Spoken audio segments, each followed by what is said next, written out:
Friends, welcome back to my channel. This is Sumitra Kothari. All over across the world, BP की problem बहुत सारे लोगों को होती है और ये बीपी का जो प्रॉब्लम है बहुत सारे लोग हल्के में लेते हैं, लाइटली लेते हैं। उन्हें लगता है कुछ नहीं, नॉर्मल है, बस टैबलेट ले लेंगे और हो जाएगा नॉर्मलाइज। वो कुछ नहीं होता है। वो थोड़ी देर के लिए टैबलेट लेके वो प्रेशराइज किया जाता है, दबा दिया जाता है और वही प्रॉब्लम वो सालों साल 10 साल बढ़ती जाती है। और अगर उसे हल्के में लिया जाए तो बहुत सारे लोग इससे मर भी जाते हैं। जो आपने देखा हो कि यूएसए में भी बहुत सारे लोग बीपी से ही मर चुके हैं। तो बहुत सारे ये जो बीपी की प्रॉब्लम लोगों को होती है, तो बहुत सारे लोग हल्के में भी लेते हैं और कुछ लोग इस चीज़ से सहमत भी है और इसका सीरियसली लेकर वो अपने लाइफस्टाइल को चेंज करते हैं। नेचुरली इससे किस तरह से ट्रीट किया जाए, इस चीज़ का ध्यान रखते हैं। तो आइए आज इस वीडियो में हम जानेंगे कि बीपी की जो प्रॉब्लम है किस तरह से नेचुरल वे से हम इसे क्योर कर सकते हैं। नेचुरली हम घर पे ही इसका डाइट लेकर घर पे अगर थोड़ी सी अपनी लाइफस्टाइल चेंज कर इसे हम अपने नेचुरल वे से ट्रीट कर सकते हैं, बीपी को कंट्रोल कर सकते हैं। तो सबसे पहले क्या है, स्ट्रेस। आपका जो स्ट्रेस लेवल है उसे मैनेज करना होता है। अगर आपका बहुत शेड्यूल टाइट है, तो बहुत सारे लोगों को वर्कलोड होता है, वर्कलोड के चलते वो बहुत ज़्यादा स्ट्रेस में होते हैं। तो उन्हें अगर बहुत ज़्यादा वर्क भी है तो उन लोगों को कुछ ऐसे भी एक्टिविटीज़ करनी चाहिए उस दौरान कि ताकि उस मोमेंट में उन्हें रिलैक्सेशन मिले और कुछ देर के लिए उन्हें मेडिटेशन कर लेना चाहिए ताकि वो अपने माइंड को काम रख सके और उनका स्ट्रेस लेवल इस तरह से वो मैनेज कर सके। या फिर ऐसे कोई हॉबीज़ एक्टिविटीज़ वो खेले या करे जो इसमें ऐसी एक्टिविटीज़ में एंगेज रहे जो उन्हें पसंद हो। और जो चीज़ अगर मन चाहिए आप करते हैं तो उससे आपका माइंड रिलैक्स होता है, सूद होता है। इसके साथ साथ आपको खुशी होती है और उसी तरह से आपका स्ट्रेस लेवल मैनेज भी होता है। सबसे बड़ी बात तो अगर आप ये स्ट्रेस को अवॉइड करेंगे तो आप देखेंगे कि आप स्ट्रेस लेवल जो अगर मैनेजमेंट होता है, स्ट्रेस लेवल का मैनेज होता है आपसे, तो आपका बीपी भी काफ़ी हद तक कंट्रोल में रहेगा। सेकंड चीज़ आती है वो है कि आपका जो खाना, आपका डाइट है, उसमें अगर आप जैसे मैंने कहा कि सुबह उठकर आपको गर्म पानी पीना चाहिए। और कुछ लोग देखा जाए तो टर्मरिक वाटर भी लेते हैं, टर्मरिक टी भी लेते हैं। अगर आप टर्मरिक टी लेते हैं या व्हीट ग्रास का जूस लेते हैं तो उससे क्या होगा कि आपकी जो लंग्स भी क्लीन होते हैं, पूरा इंटेस्टाइन जो है आपका क्लीन होता है। इसके साथ बॉडी से जितना भी टॉक्सिक है वो रिलीज़ होता है, फ्लश अवे हो जाता है। और उससे क्या है, अपना हार्ट भी अच्छी तरह से पंप होने लगता है। जो आपके हार्ट में कोलेस्ट्रॉल जमा है उसमें भी काफ़ी आपका वो कोलेस्ट्रॉल रिड्यूस होने का काम करता है। तो टर्मरिक टी है या टर्मरिक पानी में डाल के भी अगर आप लेते हैं गुनगुने पानी में, तो उससे भी आपका जो बीपी है वो कंट्रोल में रह सकता है। थर्ड थिंग जो आता है कि खाने में आप ले सकते हैं वो है कि आपको बहुत सारे फ्रेश वेजिटेबल्स लेने चाहिए, फ्रेश फ्रूट्स लेना चाहिए, फ्रेश वेजीज खानी चाहिए। कच्चे रॉ फॉर्म में सलाद का सेवन आपको ज़्यादा करना चाहिए।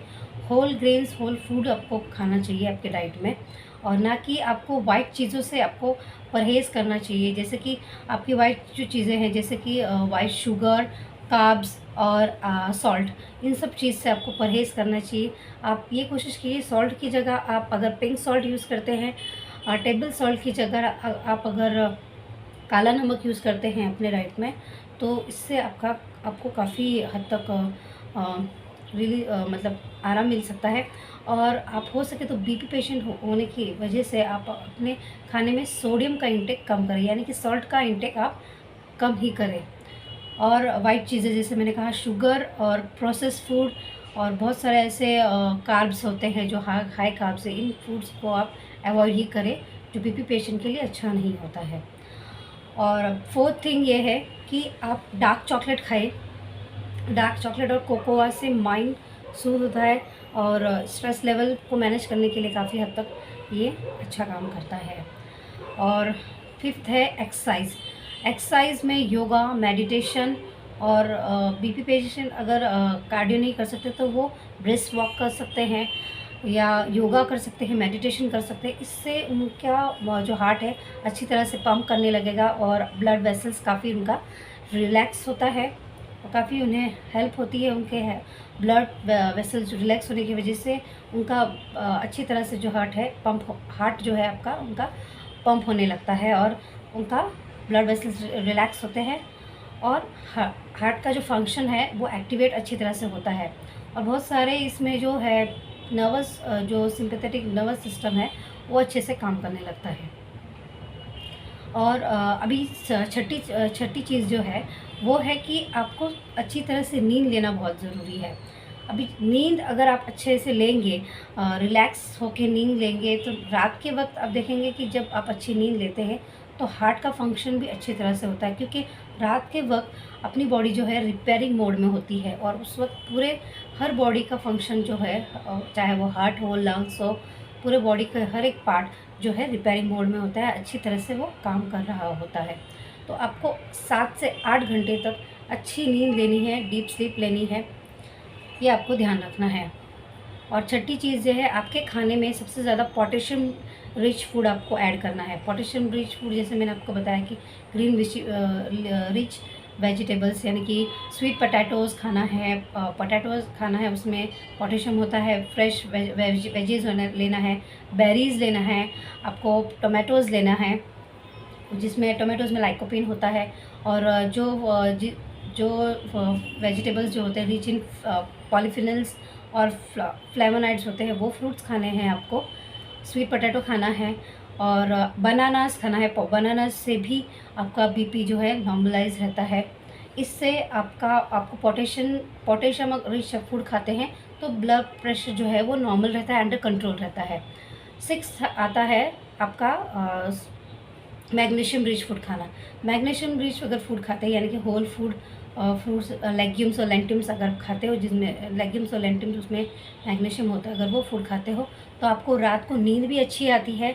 अच्छी नींद होगा तो आपका हार्ट भी अच्छे से काम करेगा और आपका जो है वो आर्टरीज़ में जो है कोलेस्ट्रॉल वो भी धीरे धीरे अनक्लॉग होता है और इसकी वजह से आपका हार्ट पंप भी अच्छी तरह से पंप करता है, हार्ट भी पंप करता है और आपका ब्लड वेसल अच्छे से रिलैक्स होता है। तो मैग्नीशियम रिच फूड भी आपको खाना चाहिए। तो ये जो थी मैंने आपको बताई। और इसके साथ साथ ये भी देखा गया है कि हिबिस्कस जिसे हम कहते हैं जास्मिन के फूल, जो भगवान श्री गणेश को चढ़ाया जाता है, तो हिबिस्कस के फूल भी, उसकी भी एक टी बनती है। तो हिबिस्कस का भी अगर टी आप पीते हैं तो उसमें भी काफ़ी हद तक आपको आराम मिलता है। ब्लड प्रेशर आपका लोअर हो सकता है, नॉर्मल हो सकता है, तो उसमें काफ़ी आपको आराम मिल सकता है। तो ये जो थी मैंने आपको जानकारी बताई कि आपको अगर बीपी की प्रॉब्लम है, ब्लड प्रेशर हाई रहता है, तो सबसे इम्पॉर्टेंट जैसे कि एक्सरसाइज, आपका डाइट, आपका स्ट्रेस लेवल अच्छी तरह से आप मैनेज करते हो, गुड स्लीप लेते हो, तो अगर ये आपका लाइफस्टाइल अच्छे से स्मूथली चलता है और अच्छी तरह से आप कीप मूविंग करते हो और आप प्रोसेस फूड जो है, कार्ब्स, ये सारे कट डाउन करते हो, शुगर वाले फूड नहीं लेते हो, स्वीटन फूड यानी कि सॉफ्ट ड्रिंक्स, अगर वो ये सारी चीज़ें नहीं लेते हो, तो आप देखोगे कि आपका बीपी अंडर कंट्रोल रहेगा। और मैं ये कहूँगी कि हद से ज़्यादा आप यानी कि गेहूँ या मैदे वाली चीज़ें आप कम खाएं और आप उसमें बीपी की प्रॉब्लम है तो आप मल्टीग्रेन का आटा यूज़ कर सकते हैं, होल फूड यूज़ कर सकते हैं और कार्बोहाइड्रेट हो सके उतने कम खा सकते हैं और जो रिच पोटेशियम फूड खाएंगे तो आपका बीपी नॉर्मल रहेगा। तो ये जो थी मैंने आपको जानकारी बताई। अगर आपको अच्छी लगी हो तो प्लीज़ लोगों को शेयर कीजिए, ज़्यादा से ज़्यादा मुझे कमेंट भी कीजिए और मुझे रिव्यू भी दीजिए। Thank you.